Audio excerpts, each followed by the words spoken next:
Mendoan, menyatu dalam doa dan renungan dari Katedral Kristus Raja Purwokerto, Kamis 31 Maret 2022 bersama saya Romo IA Indra Pamungkas. Saudari-saudara, selamat pagi, berkah dalam. Semoga rahmat dan berkat Allah menaungi kita sehari ini. Maka mari kita siapkan perjalanan hidup kita dengan bersama-sama mendengarkan sabda Tuhan dari Injil Yohanes bab 5 ayat 31 sampai dengan 47. Dalam nama Bapa dan Putra dan Roh Kudus, amin. Tuhan bersamamu dan bersama rohmu. Inilah Injil suci menurut Yohanes. Dimuliakanlah Tuhan.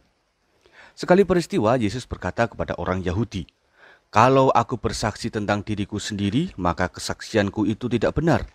Ada yang lain yang bersaksi tentang aku dan aku tahu bahwa kesaksian yang diberikannya tentang aku adalah benar. Kamu telah mengirim utusan kepada Yohanes dan ia telah bersaksi tentang kebenaran, tetapi aku tidak memerlukan kesaksian dari manusia, namun aku mengatakan hal ini agar kamu diselamatkan. Ia adalah pelita yang menyala dan yang bercahaya, dan kamu hanya mau menikmati seketika saja cahayanya itu. Tetapi aku mempunyai suatu kesaksian yang lebih penting daripada kesaksian Yohanes, yaitu segala pekerjaan yang diserahkan Bapa kepadaku supaya aku melaksanakannya. Pekerjaan itu juga yang kukerjakan sekarang, dan itulah yang memberi kesaksian tentang aku, bahwa Bapa yang mengutus aku. Bapa yang mengutus aku, dialah yang bersaksi tentang aku. Kamu tidak pernah mendengar suaranya, rupanya pun tidak pernah kamu lihat, dan firman-Nya tidak menetap di dalam dirimu, sebab kamu tidak percaya kepada Dia yang diutusnya. Kamu menyelidiki kitab-kitab suci, sebab kamu menyangka bahwa olehnya kamu mempunyai hidup yang kekal. Tetapi walaupun kitab-kitab suci itu memberi kesaksian tentang aku, namun kamu tidak mau datang kepadaku untuk memperoleh hidup itu. Aku tidak memerlukan hormat dari manusia. Tetapi tentang kamu, memang aku tahu bahwa di dalam hatimu kamu tidak mempunyai kasih akan Allah. Aku datang dalam nama Bapa-Ku dan kamu tidak menerima aku.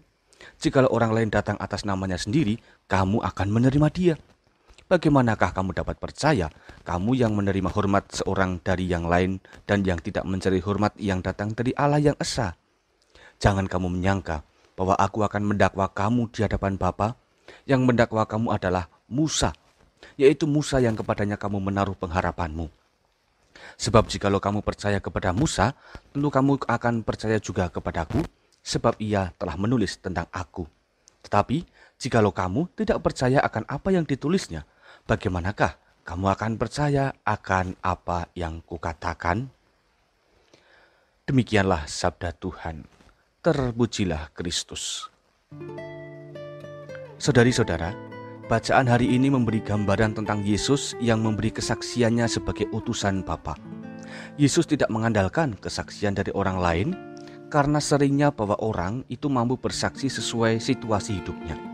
Jika dia sedang baik, maka kesaksiannya akan benar. Sebaliknya, jika dia dirundung kesusahan, maka kesaksiannya dapatlah diragukan. Yesus memberi kesaksian atas dirinya agar setiap orang akhirnya bisa melihat kebenaran yang sejati dari Allah. Apa yang dikatakan Yesus tentang dirinya merupakan refleksi atas segala karya yang dibuatnya. Artinya, kebenaran yang diwartakannya dapat dirasakan melalui karya-karya konkret yang dibuatnya bagi banyak orang. Ini sebagai cara Yesus untuk mempertanggungjawabkan perutusan yang diterimanya dari Allah Bapa. Tidak heran bahwa dalam setiap kesempatan Yesus selalu berupaya memberi pelayanan bagi mereka yang sungguh-sungguh membutuhkan. Intinya, karya Yesus adalah kesaksian itu sendiri. Refleksi bagi kita adalah kesanggupan untuk belajar dari cara hidup Yesus, yaitu adanya kesinambungan antara karya dan kesaksian. Menjadi orang Katolik itu harus bisa mengemban tugas sebagai saksi Kristus, dan kebenaran kesaksian kita terbukti dalam aneka tindakan serta penghidupan yang kita lakukan. Dengan kebaikan yang kita lakukan, secara otomatis orang akan melihat daya iman yang menggerakkan kita, sehingga semakin banyaklah tertanam kedamaian dan harmoni dalam hidup bersama.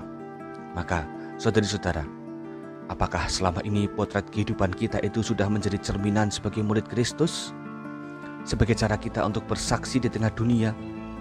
Mari sekarang bersama-sama kita mohon rahmat Allah agar tetap kita mempunyai ketangguhan dalam menjalani hidup masing-masing sebagai bentuk perwujudan iman sekaligus kesempatan kita menjadi saksi Kristus. Tuhan memberkati. Kita berdoa. Allah Bapa Maha Kuasa, berilah kami rahmat untuk mengemban misi sebagai saksi Kristus. Gunakanlah seluruh hidup kami untuk mewartakan karya-Mu, sehingga banyak orang mengalami kasih-Mu secara tak terhingga. Doronglah pula kami untuk selalu mengisi hari-hari dengan daya ilahi-Mu. Ini semua demi semakin tegaknya kerajaan-Mu, sebab nama-Mu kami puji dan muliakan kini dan sepanjang masa. Amin. Tuhan bersamamu dan bersama rohmu. Kita semua, keluarga kita, dan segala usaha kesaksian kita senantiasa dalam lindungan dan berkat Allah yang Maha Kuasa, Bapa dan Putra dan Roh Kudus. Amin. Saudari-saudara, selamat beraktivitas. Tuhan memberkati. Salam mendoan.